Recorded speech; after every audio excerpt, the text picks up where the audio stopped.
Il s'appelle professeur Dr Bolengue. Il est spécialiste en parodontologie. Ainsi, il va nous parler des parodontopathie et la femme enceinte. Professeur, vous avez la parole.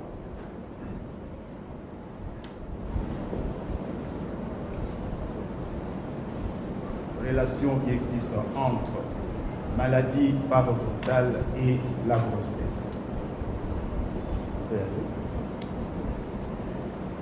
Alors, il y a une très grande question, une première question qui se pose. Existe-t-il une relation entre les maladies parodontales et la grossesse ou le développement de la grossesse? Donc, c'est à nous de répondre à cette question. Et pour répondre à cette question, nous vous présentons le plan ci-dessus. Nous aurons à dire un mot sur les maladies parodontales. Nous allons également parler de l'interaction qui existe entre les maladies parodontales et la grossesse. Et puis nous parlerons de la prise en charge parodontale de la femme enceinte. Et enfin, nous allons continuer.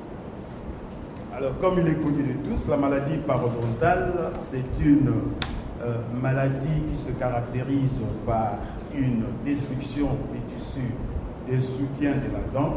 Et cette pathologie est toujours d'allure chronique et elle est multifactorielle. Et tout à l'heure, là, il y a la représentante du ministère de la Santé qui a donné les statistiques des maladies parodontales. Je crois qu'elle a parlé de 13 ou 14%. Mais je pense que les maladies parodontales existent chez tout le monde. Si nous prenons le temps de consulter tous ceux qui sont dans la salle, nous trouverons que la majorité des gens qui se trouvent dans la salle souffrent de maladies parodontales. La maladie parodontale, comme toutes les autres maladies de la cavité buccale, sont des maladies, donc ce sont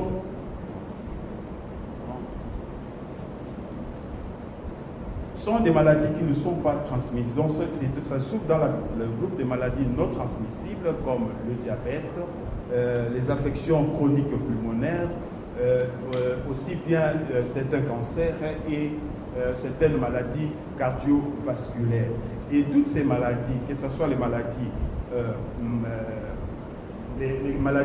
donc, que nous venons de citer et les autres maladies de la cavité buccale, et notamment les maladies parodontales, ils ont en commun donc les 4 facteurs de risque modifiables, notamment le tabac, l'alcool, la sédentarité et la mauvaise alimentation.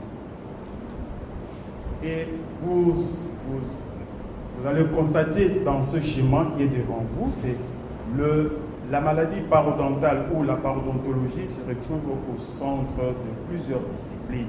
C'est-à-dire que la maladie parodontale ou la parodontologie a des liens avec les autres pathologies qui se retrouvent dans d'autres disciplines ou alors également dans certains états. Parce que la grossesse étant un état, donc la maladie parodontale également a des relations avec la gynéco-obstétrique.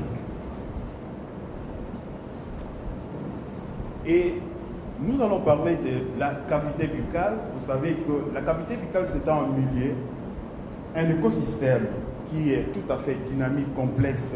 Et dans cette cavité buccale, nous avons, parce qu'il y a la vie des dents, donc c'est pourquoi on parle d'un écosystème. Donc il y a l'habitat, c'est le contenu ou les contenants que vous voyez dans cette cavité buccale que nous avons présenté ici. Et il y a également les différents contenants, notamment le contenant qui est très important dont nous allons parler aujourd'hui, c'est également le micro-organisme. Les micro-organismes, comme vous le savez, nous les trouvons partout dans la nature, aussi bien au niveau de la surface de la peau, comme également au niveau de la cavité buccale. Et dans la cavité buccale, les micro-organismes qu'on a découverts, nous avons trouvé, ou alors les études ont pu trouver qu'il y a à peu près un peu plus de 700 espèces de micro-organismes qui vivent dans la cavité buccale. Mais chez chaque individu, vous retrouverez au moins 150 espèces. Et parmi ces espèces, nous avons un peu plus de 20 micro-organismes qui sont des parodontopathogènes. Et dans la vie de ces micro-organismes, en fait, ils vivent un peu comme les hommes. Soit les micro-organismes peuvent vivre isolés, c'est-à-dire en état planctonique, ou alors, dans la majorité des cas, les micro-organismes vivent toujours en communauté. C'est pourquoi ils se regroupent sous forme de biophiles, que ce soit au niveau de la cavité buccale ou alors au niveau de la nature. Vous trouverez dans la plupart des cas les micro-organismes qui vivent donc dans la communauté. Les schémas à côté vous montrent que les micro-organismes qui partent de l'état libre, qui se déposent sur une surface, qui peut être une surface dentaire ou alors une quelconque surface aqueuse, et ces micro-organismes qui se déposent peuvent continuellement se déposer et puis finalement se retrouver en groupe, comme vous le voyez, et puis s'organisent de sorte à se protéger par une matrice d'exopolymères. Et c'est au fil du temps, quand cette plaque dentaire ou alors ce biofilm vit avec le temps, et quand donc ce biofilm qui vit avec le temps, surtout au niveau de la cavité buccale, vous allez constater qu'à un moment donné, il y aura éclatement, une dispersion qui va se passer, et surtout que si ces micro-organismes ne retrouvent plus ce qu'il faut pour leur nutrition, et ces micro-organismes s'éclatent et puis rentrent dans l'état libre et finalement se reconstituent pour revivre en communauté. Alors, l'organe le plus important ici qui nous concerne, c'est l'organe dentaire. Et nous savons que cet organe dentaire, il y a deux grandes parties. Il y a la partie qu'on peut appeler la dent ou l'odonte, et également la partie qui nous concerne ici, c'est le parodonte qui constitue donc la partie de soutien de la dent. Et la maladie qui est liée à cette partie, c'est ce qu'on appelle les maladies parodontales. Et dans la nature, nous trouvons que les maladies parodontales se présentent sous deux formes cliniques. Vous avez les gingivites d'une part et la parodontite d'autre part. Et par rapport à ces deux pathologies, le saignement constitue donc les signes d'appel. Et quand vous constatez que en prenant ou alors par exemple en croquant un morceau de pain ou alors un peu de canne à sucre ou je ne sais pas, que vous remarquez qu'il y a des traces de sang, dites-vous qu'il y a déjà installation donc de la maladie parodontale. Et cette maladie parodontale, comme je vous ai dit, elle est tout à fait évolutive. Donc, le schéma que vous avez en face de vous, à votre gauche, vous constatez que ici, nous avons une dent avec toutes les structures du parodonte ou alors des tissus de soutien qui sont tout à fait sains. Donc là, il n'y a pas de maladie. Et le schéma qui suit, ou alors l'image qui suit, c'est une dent avec une lésion parodontale qui s'installe déjà donc, dans le cadre de ce qu'on appelle la gingivite. Donc c'est une inflammation au niveau donc, des tissus de soutien de la dent. Donc c'est une pathologie qui affecte tout simplement le parodonte superficiel. Mais le passage de la gingivite à une parodontite ne se fait pas de façon automatique. Donc ce passage-là est tout à fait conditionné. C'est ainsi que parmi les conditions qui font que la maladie parodontale parte d'une atteinte superficielle à une atteinte profonde, il y a également la grossesse qui peut intervenir. Et alors, ce passage demande donc 4 conditions pour passer d'une gingivite vers une parodontite. Quelles sont les 4 conditions? Il faut d'abord la présence des parodontopathogènes, c'est-à-dire que des micro-organismes qui sont pathogènes qui peuvent attaquer donc les structures de soutien de la dent, parmi lesquelles vous avez par exemple les tréponémas, vous avez les porphyromonas, vous avez le tonera, et puis la deuxième condition, c'est qu'il faut une défaillance des bactéries protectrices. Quelles sont ces bactéries? Tu peux revenir. Les bactéries, quand on parle de bactéries protectrices, c'est lesquelles? C'est la plupart des cas, ce sont des bactéries cariogènes. Les bactéries cariogènes sont protectrices contre les maladies parodontal.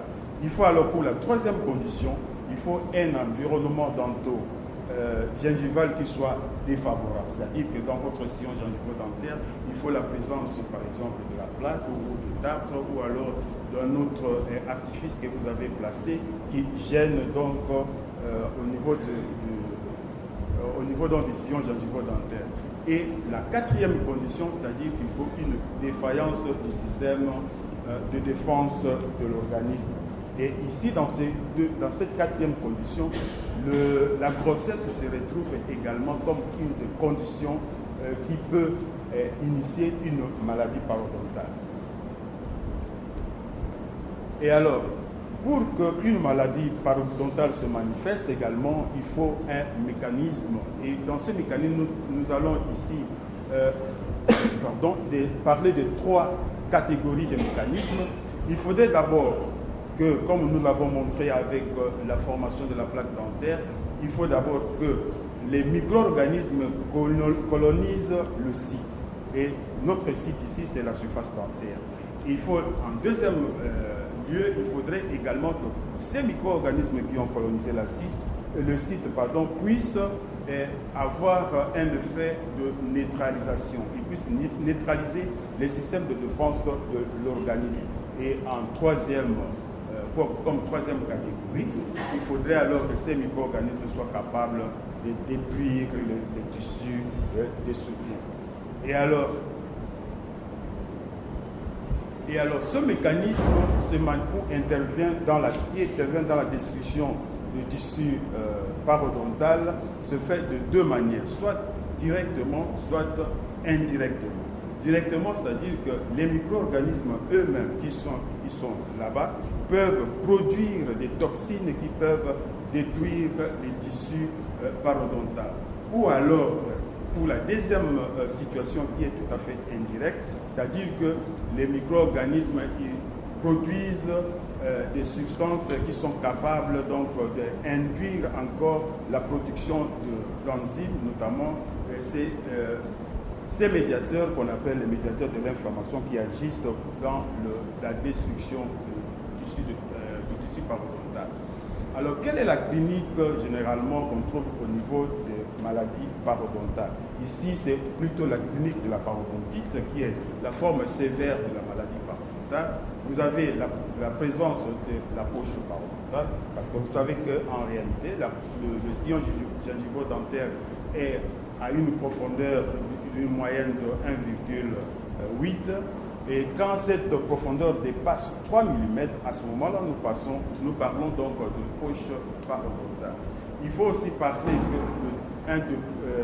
des signes pathognomoniques des maladies parodontales, c'est la perte de niveau d'attache. Et il y a d'autres signes également, notamment la douleur gingivale. Il y a également l'halitose. L'halitose, c'est-à-dire que c'est la laine fétilante. Vous avez les abcès parodontaux qui peuvent également se manifester.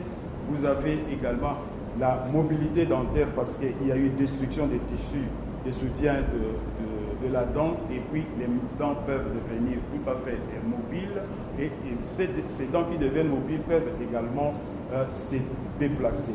Il y a également des tassements alimentaires qu'on peut trouver au niveau interdentaire. Alors, puisque nous avons parlé, nous nous sommes posé la question de savoir s'il y avait une relation entre les maladies parodontales, et nous avons constaté dans un premier temps que la grossesse peut également induire, est un des facteurs de risque importants de la maladie parodontale. Et la grossesse, comme nous avons vu dans notre schéma d'interdisciplinarité, que la grossesse était un état. La grossesse n'est pas une maladie, mais c'est un état. Mais un état qui désigne donc plusieurs phénomènes. Et ces phénomènes-là qui ont lieu depuis la conception jusqu'à l'accouchement. Et pendant ce temps, de la conception jusqu'à l'accouchement, il y a plusieurs mécanismes qui peuvent se poser et qui peuvent se présenter. Et il y a également plusieurs modifications qui peuvent se passer au niveau de l'organisme. et également au niveau des structures parodontales, notamment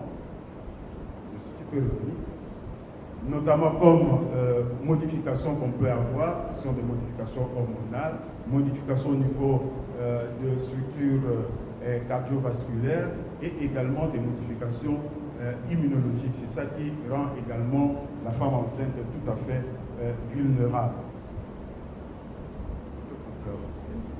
Alors, parmi les modifications que nous allons trouver au niveau des structures parodontales, vous avez, il y a l'inflammation qui va se présenter à ces niveaux-là. Pourquoi il y a inflammation? Parce que les hormones qui partent donc qui sont dans la circulation, ces hormones-là ont également des récepteurs au niveau du tissu parodontal, notamment au niveau de la gencive. Et ces hormones qui sont captées au niveau de la gencive constituent également un bon nutriment pour les micro-organismes. Ce qui fait que c'est quand il y a présence de ces hormones, les micro-organismes qui sont là, qui trouvent également un bon nutriment, et cela entraîne une bonne croissance de ces micro-organismes.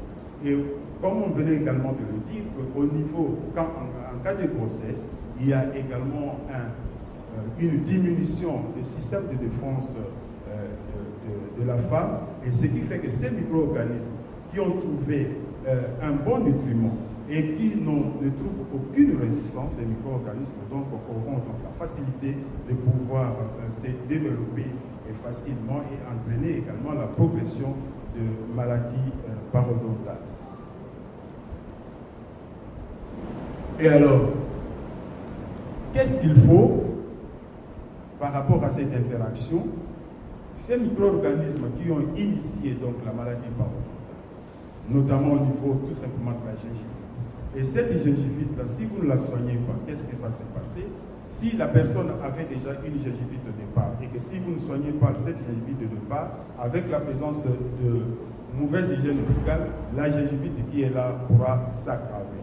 Et si au départ également il y avait une parodontite, cette parodontite également pourra également s'aggraver pour donner une parodontite qui sera une parodontite sévère.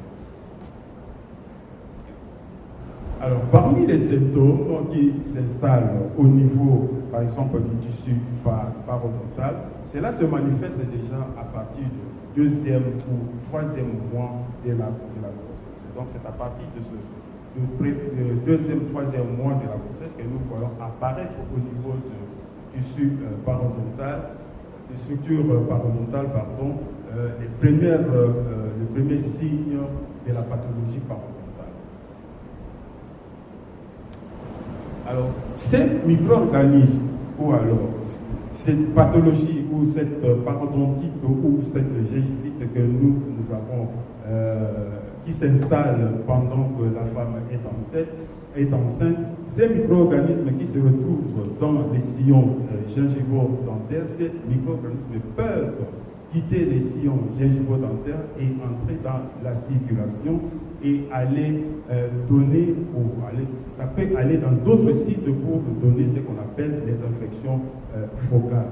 Ou alors, ce sont les micro-organismes qui se déplacent, ou ce sont des toxines, notamment les cytokines, ou ce qu'on a appelé donc les marqueurs de l'inflammation qui peuvent quitter donc le site de l'inflammation et aller se placer ailleurs. C'est ça qui explique donc les essais obstétricaux délétères que nous aurons chez la femme enceinte.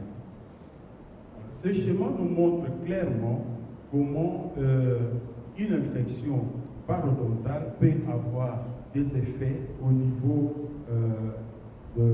du développement de la grossesse.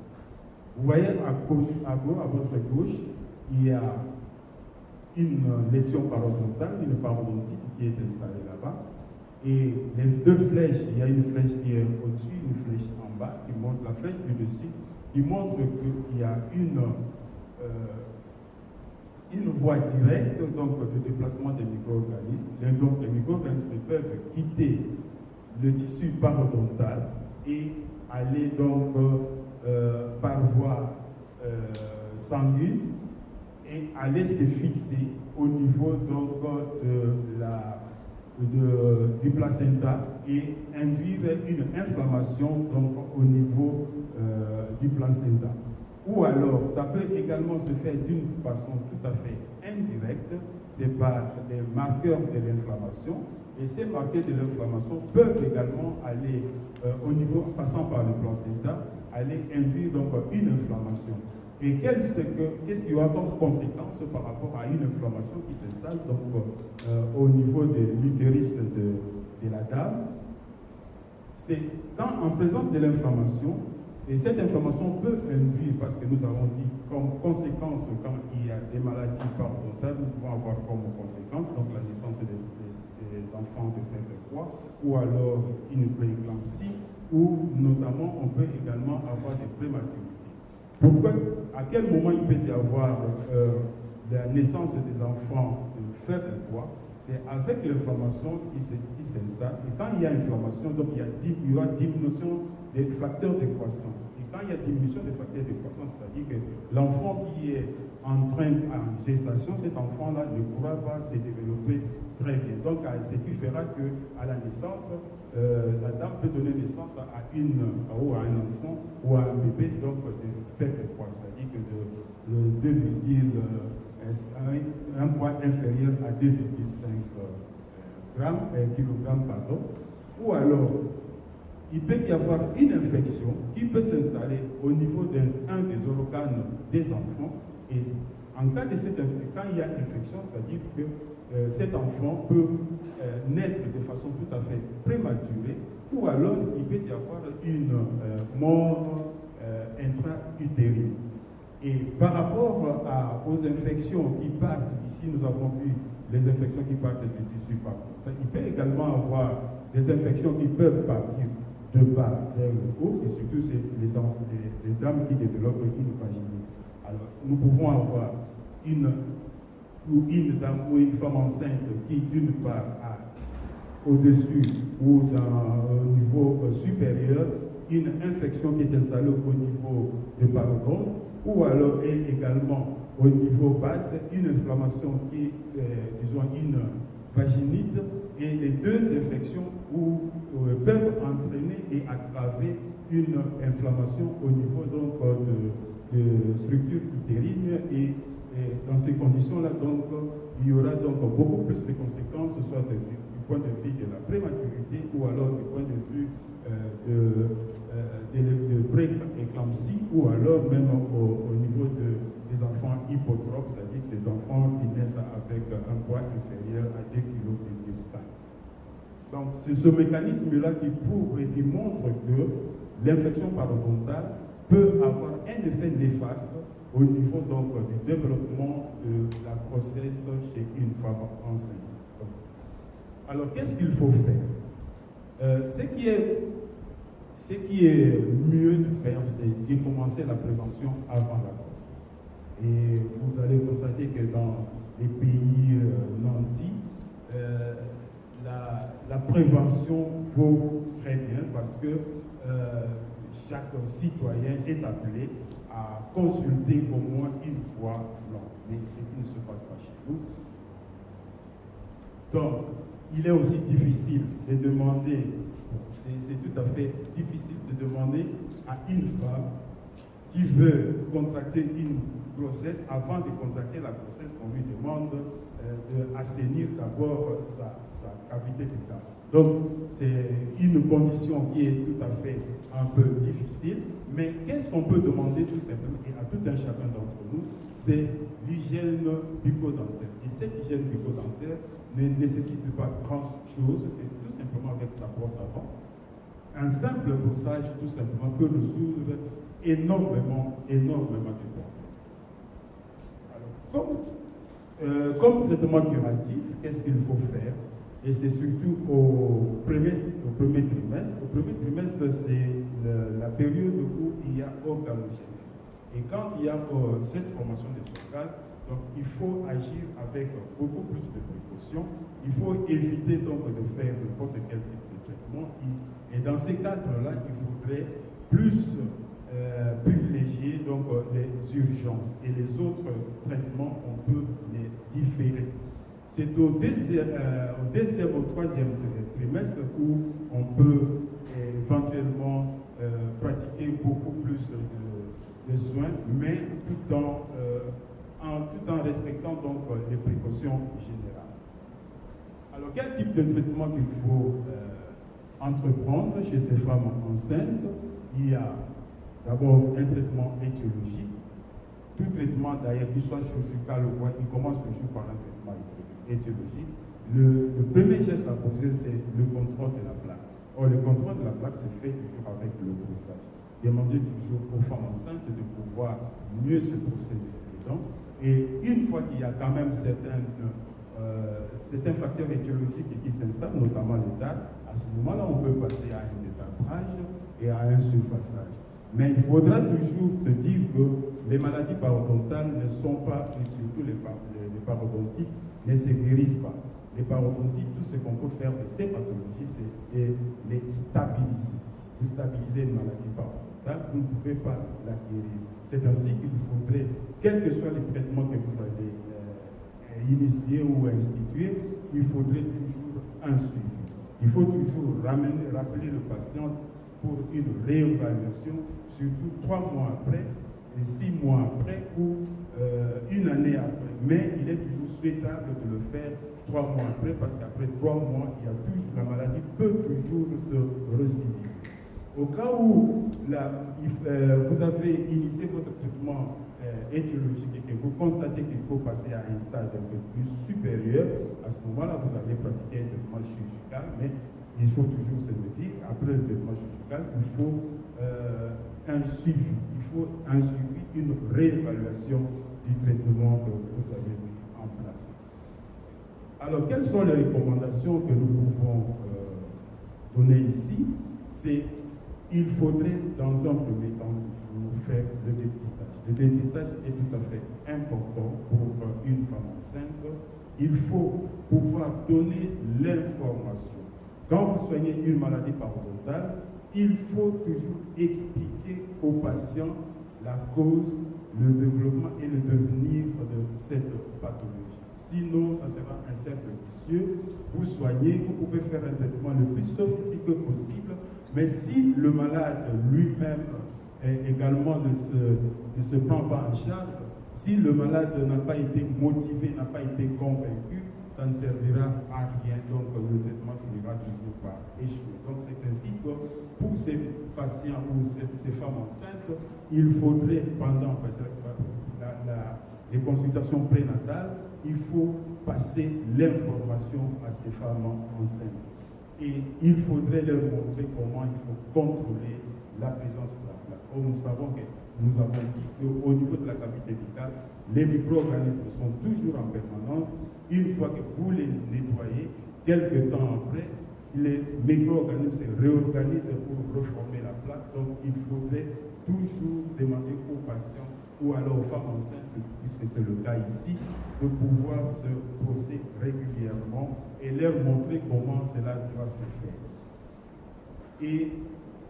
Et ce qu'il faut également, c'est limiter chez ces femmes enceintes le stress. Comment vous devez limiter ce stress-là? C'est en écoutant les séances de traitement. Il faudrait qu'il y ait des séances très longues. Il faut écouter ces séances. Il faut également s'assurer que ces malades que vous allez soigner, ou alors cette femme enceinte que vous allez soigner, ne va pas... donc il faut tout faire pour que les douleurs ne puissent pas se manifester. C'est ainsi qu'il faut de temps en temps également associer les analgésiques. Il faut également privilégier certains types d'anesthésie. Il ne faudrait pas donner n'importe quel type d'anesthésie, notamment la mépivacaïne, donc il ne faudrait pas donner ça chez les femmes enceintes. Alors, qu'est-ce qu'il faut? Est-ce que la question que nous nous sommes posée au début, est-ce qu'il y a une relation entre les maladies parodontales et les femmes enceintes? Effectivement, il y a un lien qui existe entre les maladies parodontales et les femmes enceintes. D'ailleurs, ce lien est tout à fait bidirectionnel. La grossesse induit les maladies parodontales. C'est comme les maladies parodontales également ont un effet négatif sur le développement de la grossesse. Alors, qu'est-ce qu'il faudrait faire dans la suite? C'est que toute patiente ou toute femme enceinte, il faut toujours prendre des précautions pour les orienter, soit vers le chirurgien dentiste ou le parodontiste, pour qu'on puisse très bien assurer leur hygiène bucco-dentaire et pour qu'ils puissent garder leurs dents saines. Ainsi, je vous remercie pour votre attention.